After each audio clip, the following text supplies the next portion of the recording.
Good morning, everyone. This is a special edition of the Dave Talk Sports video podcast.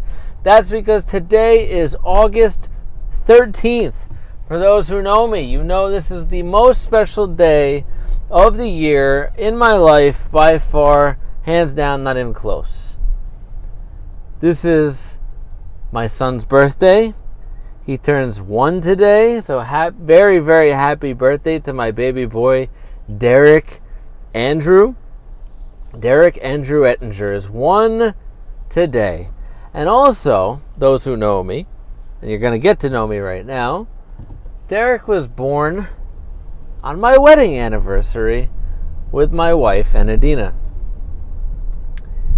It's just, we have this weird thing, but it's awesome with dates. My wife and I have the same birthday, May 14th. Also my father's birthday. Also my wife's aunt's birthday.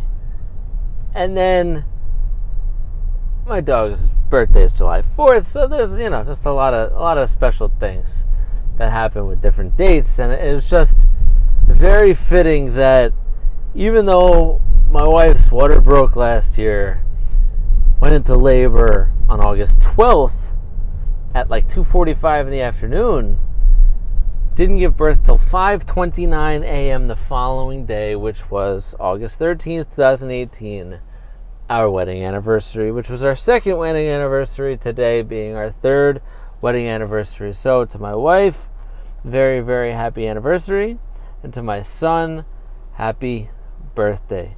I love you both very much, and I'll be home soon. As you know, I'm on the way home. Now we're going to talk about some sports. I'm on the way home from CBS Sports Radio Network, and I drive home to Long Island, to my house. We're going to go have some cake when I get home for my son. We got 2 cakes. We got one for everybody, and then we got this little one. It's really cute, actually, just for him.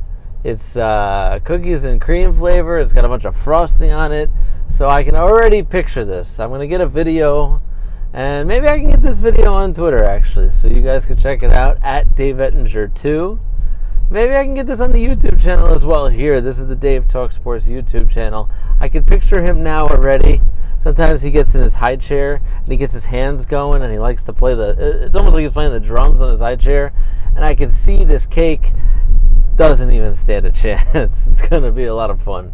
So we're actually doing cake as soon as I get home. Right now it's 6:19 a.m. Eastern Standard Time. So that is the plan for the morning, right when I get home around 7:15. That's what's going to be happening. And then I head off to work. But let's talk about some sports, shall we? I know I said yesterday that I would stop talking about Antonio Brown, but I just want to bring him up one last time to say that I was right. I couldn't have been more right. He's not retiring. He's not walking away from $30 million. And he's going to pick a helmet that's approved by a list of helmets that he can wear. He may not like it. It may be annoying. It may be uncomfortable, but he'll freaking get used to it. He'll get over himself, and he'll keep showing up to play football and get paid millions upon millions upon millions of dollars. And that's exactly what happened yesterday after my podcast, episode number 38. Today is episode number 39, where he lost his grievance against the NFL, where he actually thought that they were going to let him play with the same helmet, even though it's not on the approved list. Obviously, that was never happening. Obviously, he didn't retire because he's not going to walk away from $30 million. I mean, that would have been his prerogative. He could have done that. Almost no sane person is walking away from $30 million because of a helmet. Now, I get that you don't love the helmet. I get that it's not the one you've been playing with for years. I get it. I really get it. Like, I played a lot of sports growing up, and while I'm not superstitious, you get very comfortable with your batting gloves, with the way your jersey, fits in basketball, the way it's tucked in. There's certain ways that you're just comfortable. Again, not superstitious, not doing the same routine every time, or have to do the same exact thing every time, whatever. but you're comfortable a certain way. So I get that. I had a specific helmet that I wore in baseball. I had to hold the bat this certain way. It's just a certain way the grip felt. The batting gloves had to be the same all year. So certain things like that, I get it. But that was high school sports. We're talking about professional. We're talking about the NFL. So I just brought it up so everyone out there can hear me say, I was right. I'll do that sometimes. I'm going to gloat. Anyway, we're going to move on to some real things now. We're done with that guy, right? So, a couple other stories I want to get to. The Yankees are really good at baseball, but yet again, they're still playing the Orioles. So, how good are they? They're great. They have the best record in baseball. But how great will they be in the postseason? I don't know. Gleyber Torres hits half of his home runs against the Orioles. I get that. But, again, like the Mets are talking about, you beat who's on your schedule. The Yankees are beating who's on their schedule. They play some bad teams, and the Blue Jays and the Orioles 19 times a year. The same way the National League East gets to play the Marlins 19 times a year. It's just part of their schedule. And luckily, they absolutely beat up on the Orioles, especially Gleyber Torres, and that's kind of all we have to say about that. Now, we talked about this the other day. I got very angry with the NCAA. I actually told the NCAA it was racist and it needed to go screw itself. And let's gloat some more. I was right again. The NCAA made an absolute fool out of itself, but only did it for the duration of a couple days. It didn't fight the good fight and keep this ridiculous rule, the Rich Paul rule as we're calling it, that all agents to represent players going to the NBA draft must have a bachelor's degree. That made me so angry. I don't even have the words for it. There's no correlation between having a bachelor's degree and being successful at something.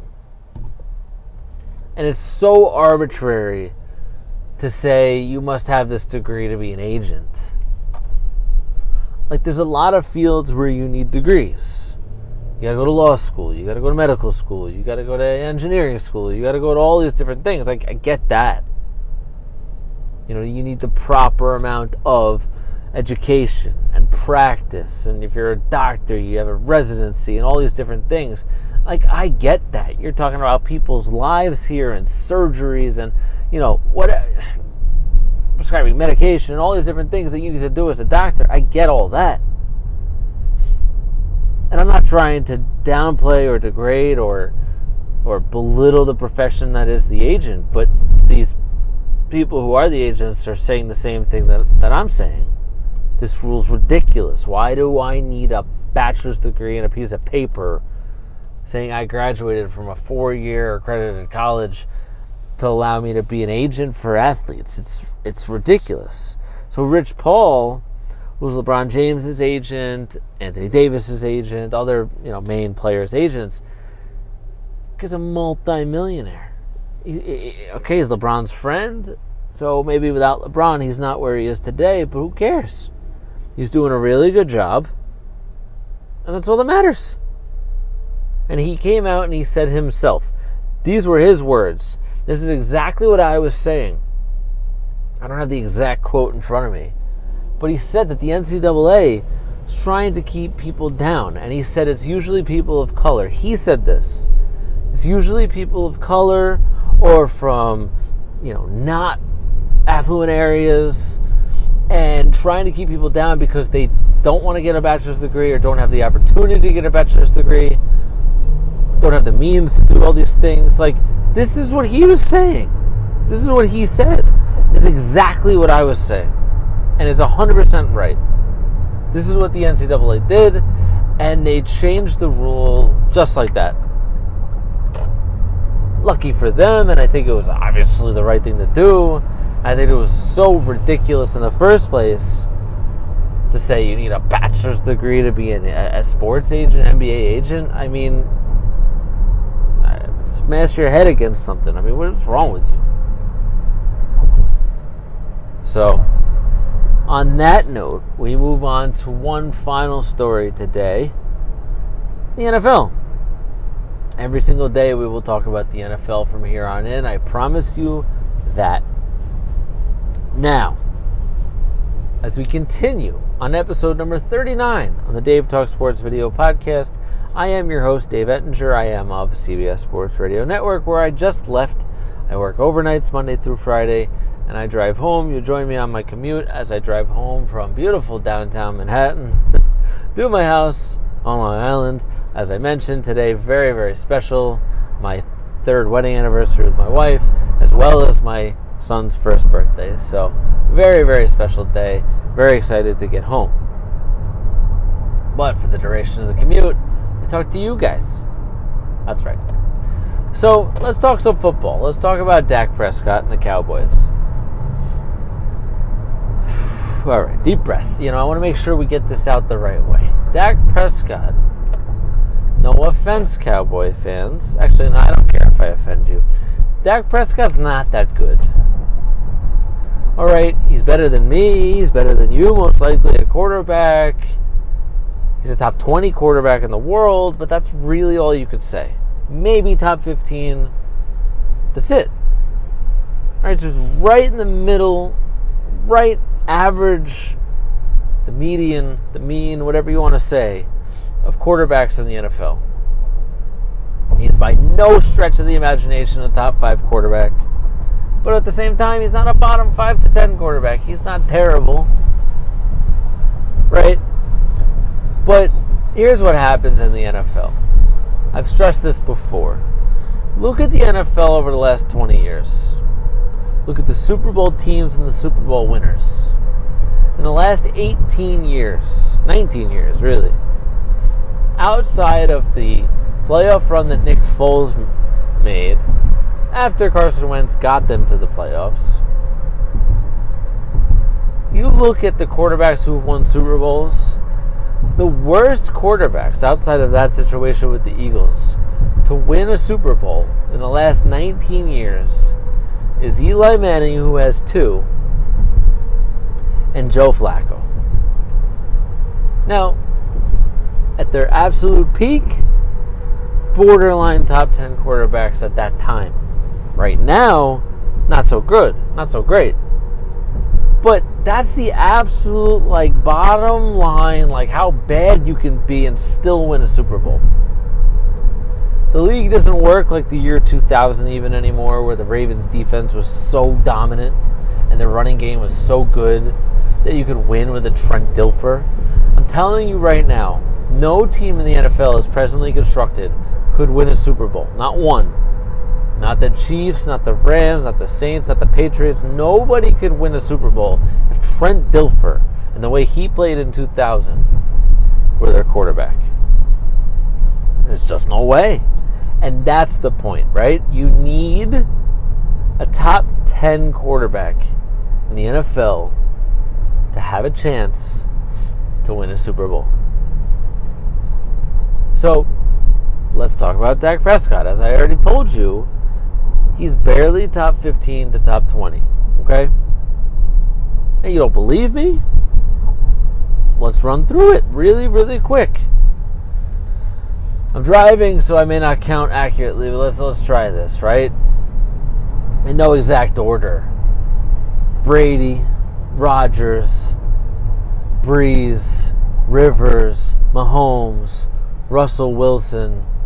I'm going to leave people out. Matt Ryan, Cam Newton, Carson Wentz, Deshaun Watson. That's already 10 without even thinking that hard. Okay. Kirk Cousins. I don't care what you think about him. He's better than Dak Prescott. That's 11. Mitch Trubisky. All right, now we're getting close here. I'm not 100% sure. He's probably better than Dak Prescott, but all right, I'm not 100% sure. I gotta, think about the other quarterbacks of the world. again, I'm thinking about this on the fly. Possibility that Baker Mayfield, Sam Darnold are both better than him. Maybe not yet, but they could be this year. So it's somewhere between Matthew Stafford and he are very similar. I think I said Russell Wilson. I hope I did. Jimmy Garoppolo, if healthy. I mean, there's a lot of quarterbacks that are potentially better than Dak Prescott. He's somewhere between that 13 and 19 range. This is as average as they come. All right, again, I'm driving. Maybe I left somebody out. I don't know. I mean, I'm not going to say that Marcus Mariota and Jameis Winston, like Eli Manning and all these guys are not that good. Right, I admit that. Lamar Jackson's a complete X factor. He could. Oh, Ben Roethlisberger. My apologies, Big Ben. So he's absolutely better than Dak Prescott still. And Lamar Jackson is an absolute X factor. He could be the worst quarterback in the league. He could be top 12. So we'll see about that. But Dak Prescott lacks the ability to throw the ball down the field. He needs Ezekiel Elliott to succeed. A good offensive line to succeed.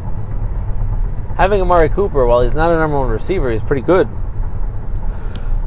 Excuse me. Sorry. Amari Cooper's pretty good. He helps. Right? They don't have a lot of offensive weapons, so I get that too. But the defense is really solid. So the question is, Dak Prescott wants to get paid. So does Ezekiel Elliott. He's holding out because he wants to get paid. And Amari Cooper also needs to get paid. Dak Prescott reportedly offered $30 million per year on a contract from the Cowboys. And my man said, no! What are we doing? What are we doing? What are we doing? What are we doing? So clearly Dak Prescott has lost his mind. He lost a mirror. He lost the ability to think rationally. I think we need to get this guy professional help like all the other people I've been talking about. Antonio Brown, Trevor Bauer. Welcome Dak Prescott. You guys are going to group therapy together. Good luck. Enjoy. Reportedly. These are all reports. These are all random sources. So I don't know what's true or not. And I'm sure they're going to come out and say, no. The guy's not asking for $40 million. Because that's the report. Dak Prescott, instead of $30 million, wants $40 million a year. I said this yesterday too. I'll have what you're having. What are you smoking, Dak Prescott? Let me get some. Woo! That must be some good stuff. What's wrong with you? $40 million a year. $40 million a year. I hope this is just a bad reporting or somebody planting sources. Like sometimes these people plant these fake reports. And the player comes out and goes, no, I didn't ask for $40 million a year. What are you, crazy? I hope that's the case here. If he really did get offered, though, $30 million by the Cowboys and he turned it down, take him out back, leave him there. Are you crazy? You are literally the 16th best quarterback in the NFL. Being paid $30 million a year would make you tied for 5th salary-wise for quarterbacks in the NFL. It's way out kicking your coverage. Take it. Take the money and run. Take the money and run. Run and hide. Hide the money. Leave the country money. That's leave the country money. Like, that would be absolute highway robbery for Dak Prescott, who was not drafted in the first round. Now, that's irrelevant for how much he's about to get paid. But this is a guy who wasn't exactly, just like Russell Wilson, wasn't exactly a top 10 pick in the NFL draft. These guys are 3rd and 4th round picks. Nobody expected you guys to be this good. And I'm happy for you guys that you have exceeded expectations. You're getting offered $30 million a year, multiple years. Take the money and run. Pretty simple. Pretty simple. That's all I got to say. All right, so we'll see as this story unfolds. See if we get the real reports and the real sources, because I think this is all a bunch of malarkey. Well, we'll find out. So, this has been episode number 39, the Dave Talk Sports video podcast. I am your host, Dave Ettinger. I had a lot of fun with you guys today. Again, my 3rd wedding anniversary with my wife. Happy anniversary, my love. My son's first birthday, Derek Andrew Ettinger, is 1 today. He's already walking and talking and crawling and singing and dancing. He's got 5 teeth already. It's like, he's on his way. But take your time. Enjoy every single day. It's beautiful. It's all beautiful. And on that note, you guys are beautiful too. I'll see you guys tomorrow, all right? Have a good day, everybody.